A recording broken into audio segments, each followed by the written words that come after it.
Welcome to Win the Future, a podcast where we chat with folks who are tackling the most significant challenges our communities face today to make for a better tomorrow. I'm your host, Brett Broster.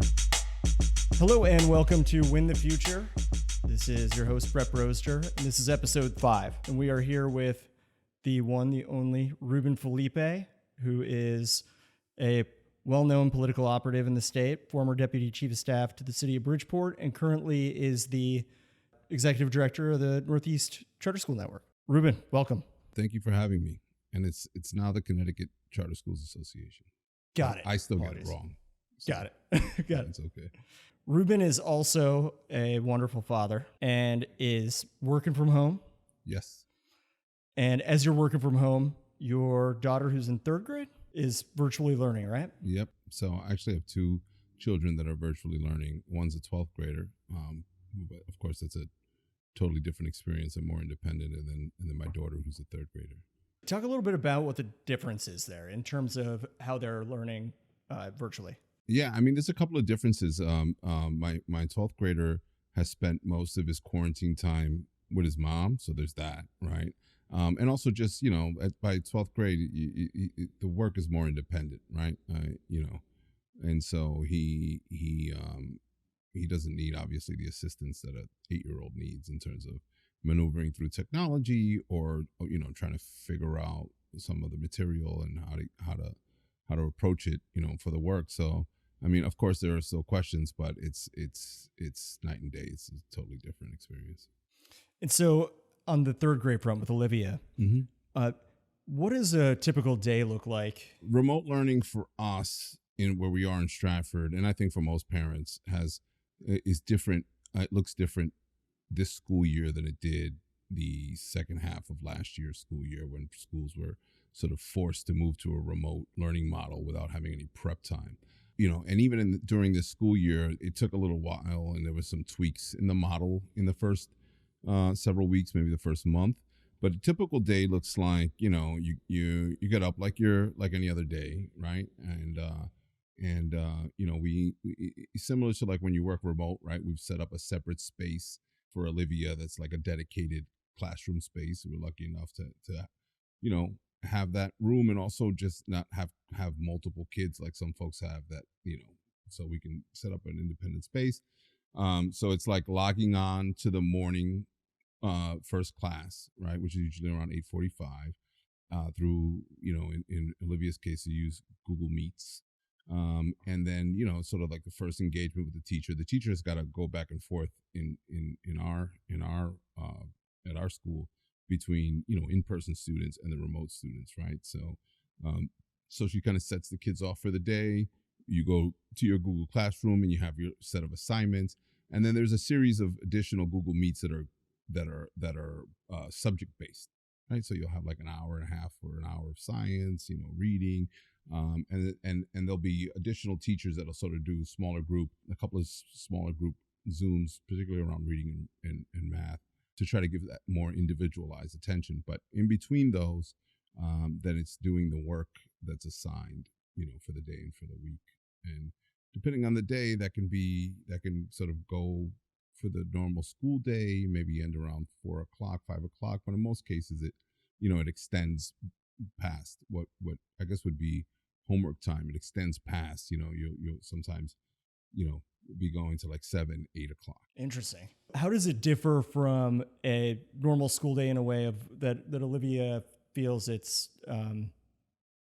better versus challenging? Well, what's interesting is, it's more of a coronavirus perspective from an 8-year-old's point of view, right? I think I might have mentioned this to you in a previous conversation, but several months ago, I think, because I have no concept of time anymore, Olivia asked me a question. And she said, when you were little and there was a pandemic, how long were you in home for, right? Like, how long were you quarantined for? And I had to explain to her that's something that I'd never experienced ever in life before.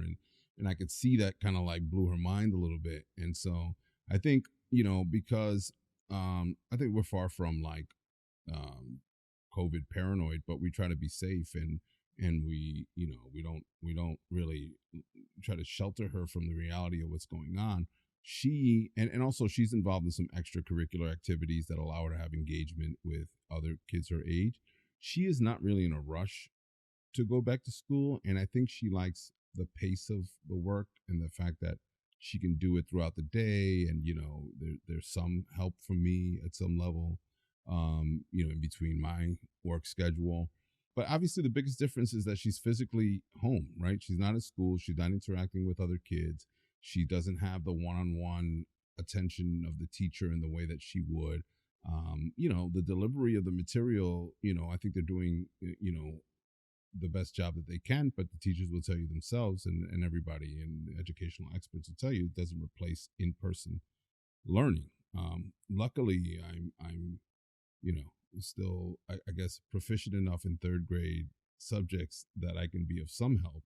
My daughter's also in a dual language program, so all her subjects she takes in both English and Spanish, and it rotates, sometimes in the day, and and so she has a different, sort of principal teacher on a week by week basis. So that adds to the degree of difficulty, I think. And so for her, I think the biggest difference is not getting up, not going to school, and not having that interaction. But if you were to ask her, which obviously we do, she right now is very comfortable staying going to school remotely. I think it's more challenging for me as an adult than it is for her as a child. Yeah. So actually, on that note, talk a little bit about it, how it is for your workday and for Tammy's workday. Yeah. So when the school year started, we were both, mom and dad were both home working remotely, which of course gave some flexibility on who, we could share the responsibility. And maybe when I was on a call, if she wasn't, she could help Olivia. Tammy could help Olivia. And, I think a few weeks in, Tammy got called in full time to work. And so then, I was handling the school stuff. I'm lucky, and I recognize that I have a job that A, allows me to work remotely, right? And B, that I have some flexibility in my schedule. So once the schedule of the schoolwork started to get solidified and kind of, where I could predict what it might look like, then I was able to move around some things so I could create openings in the day. But it gets challenging, because, you're working, right? And, we both have had jobs where we worked remotely before the pandemic. You have to really create a separate space, right? And you have to create boundaries so that you can get your work done. And that's hard to explain to an 8-year-old who wants you to help them figure out how to log on to this new, learning site, or needs help, with a definition of something that she's reading. And so, it becomes challenging because sometimes something she's worked on gets stalled for like an hour because I'm the only resource she has, and I have to finish this Zoom meeting, and I can't say, hey, excuse me, guys, especially if it's external stuff, right? And so that becomes challenging. I think it extends the workday too for me, because now I'm taking periods of time that would normally be the time that that you return emails, or that you work on reports or plans or what have you, and I use that time to help her. And so then that extends the workday for me, into the evening, and into the weekends in a way that is can be a lot sometimes. So, and we both worked in Bridgeport, and I know your son is a state rep in Bridgeport. Mm-hmm. Antonio, shout out to Antonio. I read something where 22% of low-income households don't have access to broadband, and 80% of higher-income households, like we are in, very fortunate to be, have broadband access. Do you know folks who are dealing with broadband issues, or more generally, can you talk a little bit about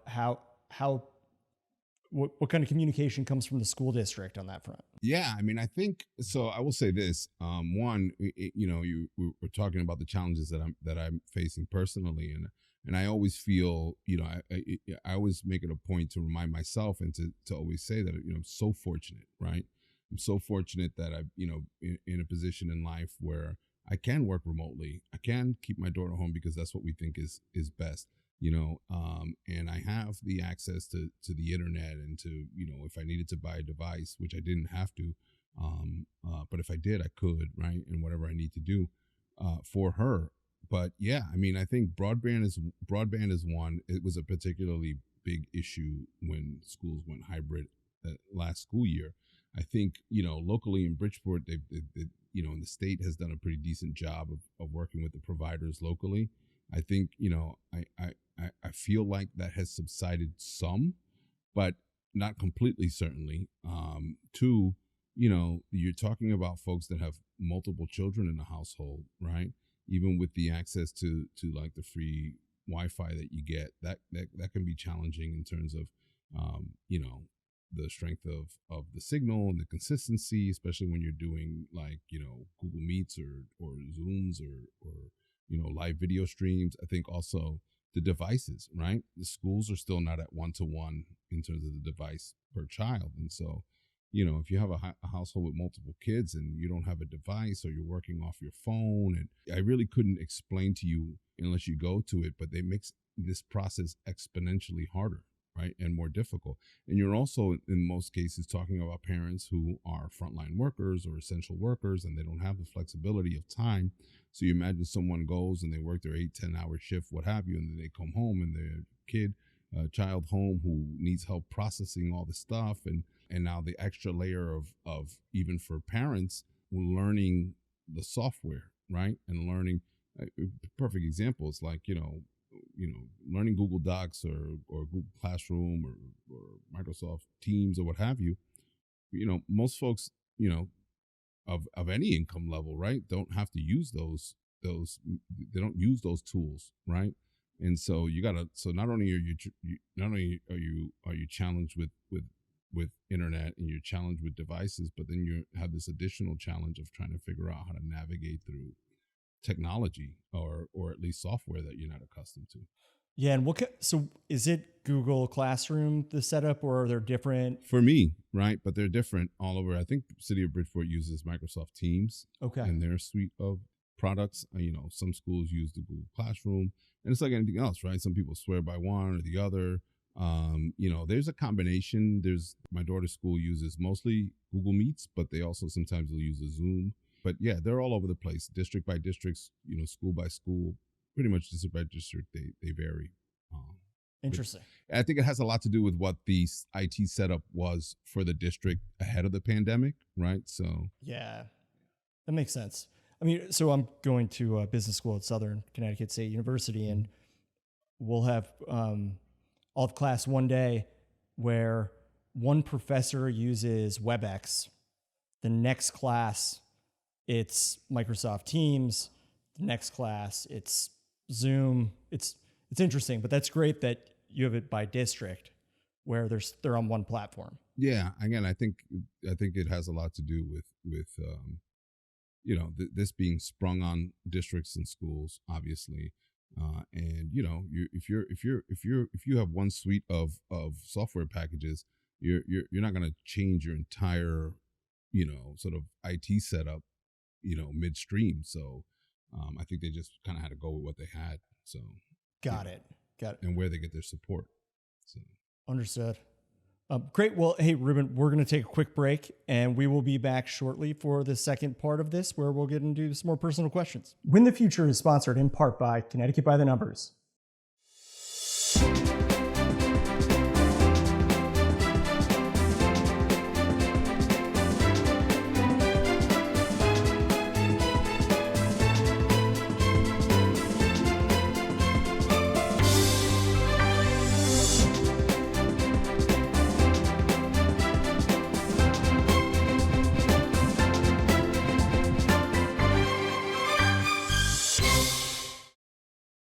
And we're back for the second part of this amazing interview with Ruben Felipe.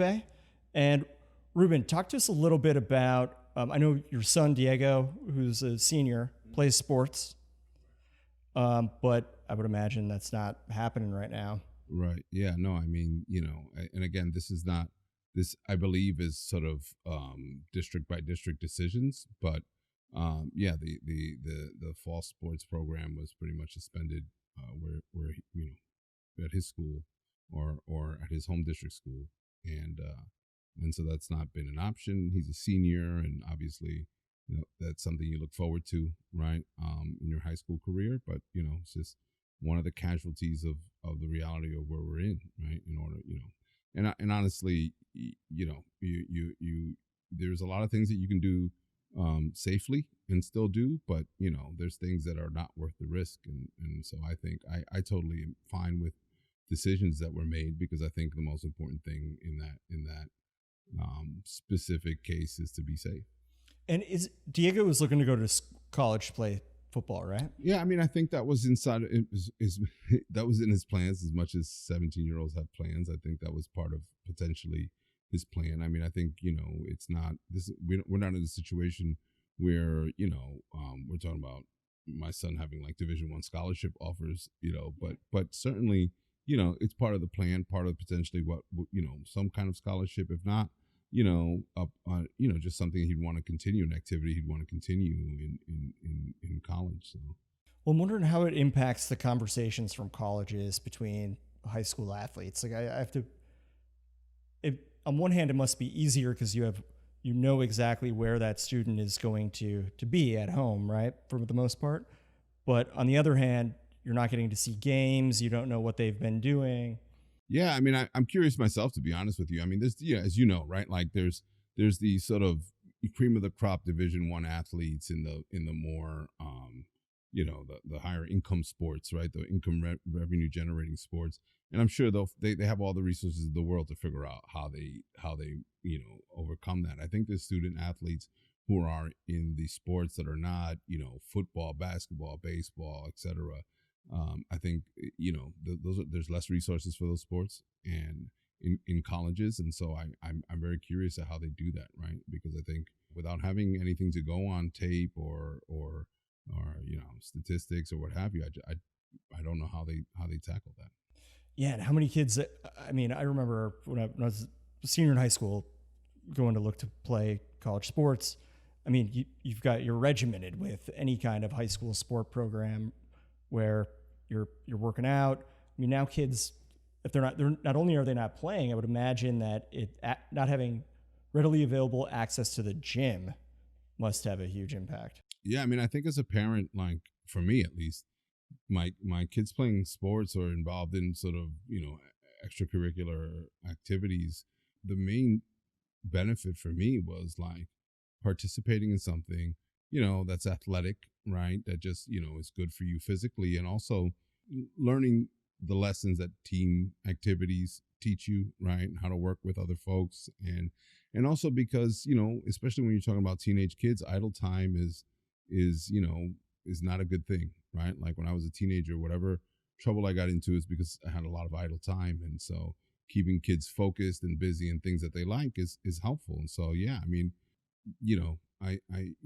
teenagers, I think, at least in my experience, I've had several of them now. They are a little bit less specifically vocal about the way this thing impacts them, because I just don't think they're processing it. And this is not everybody, but I think a lot there's difficulty processing what the impact is. But certainly not being able to have normal social interaction outside of even playing a sport or whatever activity. And then in addition, not being able to have those activities, and school is really sort of shrunk down to just like being on your computer a few times a day. Definitely impactful. My son's a senior, right? He's probably not going to have a prom. He might not have a prom. He might not have, like a formal graduation. Hopefully by the summer we can do that, but not clear right now, or it doesn't look like we would be able to right now. And so those are things, that are obviously, big memories.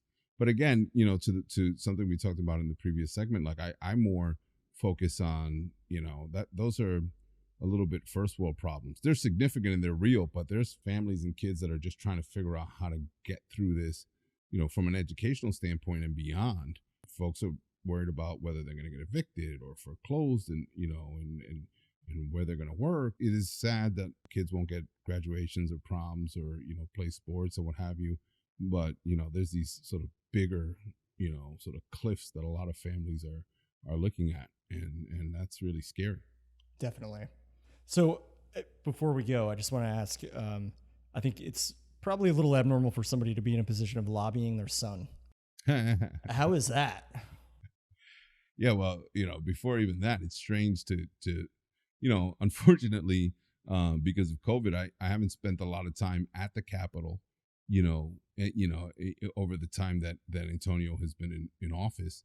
He, of course, won in a special election after the passing of a close friend of all of ours, in Representative Santiago, and that was towards the end of the session 2 years ago. And so he had about, I think it was like a month or 6 weeks in session then. And then, of course, this session ended abruptly, I think a month into it. So I haven't spent, so maybe like a total of 2.5 months where I was in the building and he was in the building. So even like calling him Representative Felipe, is obviously a little strange for me. But, I try to, as a parent in general, at this point with my son being 24, I think I've been a very overbearing parent when my kids were younger. So I try to lay back and just be a resource for him to be able to come if he has questions. I'm very proud of the work he did this summer on the police accountability legislation, and he really stepped up and played a big role in getting that passed. I know it's unpopular with some folks, but I think it was a super important piece of legislation. But when it comes to issues of education equity, things like charter schools, he knows that my objective, personally and professionally, is equity for kids across the board, right? Like, I'm not coming at this from an ideological standpoint. I'm coming at this from the reality that in Connecticut we have, the worst achievement gap in the country, and charter schools isn't going to solve that. It's part of the solution. Choice is part of the solution, but whatever I advocate for is I intend it to be in the best interest of all kids. And I know that's his goal, right? As an elected official, he has to look at all of his constituents. And so there's not been in this short time any conflict. He has no problem disagreeing with me, right? And like telling me, we weren't on the same page in the presidential primary, for example, right? So he has no problem being his own person, which makes me very proud of him. But so far it hasn't been an issue, and I don't think it ever will be. I think I know if he feels strongly that he can't support something that I support, he'll tell me, and we'll agree to disagree, and then I'll support his opponent, and we'll go from there. Oh, that's amazing. Cool. Well, Ruben, any last words? I can't thank you enough for your time. No, this has been really fun. I've enjoyed spending this time and having this conversation. This is going to sound, I know this is going to air afterwards, but I hope everybody has participated and went out to vote. But regardless of what the outcomes of the election were, I guess, when this airs, I encourage folks to continue to stay focused on getting involved in whatever way. Whether if your participation is voting, vote. Like, check out what's going on in your municipality. Those people decide how much taxes you pay. They decide how your police departments are run. They decide, how your schools are run. And then at the statewide level, again, they decide what your income tax is, how much funding comes to your municipality, to your school district. Like, stay vigilant and get involved, and don't use the excuse that things can't change, or get involved at whatever level that you're comfortable, but remain as keep the momentum that's going in this election cycle, and let's deal with what we need to deal with in the state. Excellent. Ruben, can't thank you enough. Thanks to everybody who's listening. This is Win the Future, episode 4. We will be back next week. Thank you for listening to the Win the Future podcast, sponsored by the strategic communications firm, A Better Campaign. Make sure to visit our website at abettercampaign.com/winthefuture. Please, don't forget to subscribe to our podcast on Spotify, Apple Podcasts, Stitcher, or wherever you get your podcasts, and share it with your friends. Thank you for tuning in. Please tune in again next Thursday for another episode of Win the Future.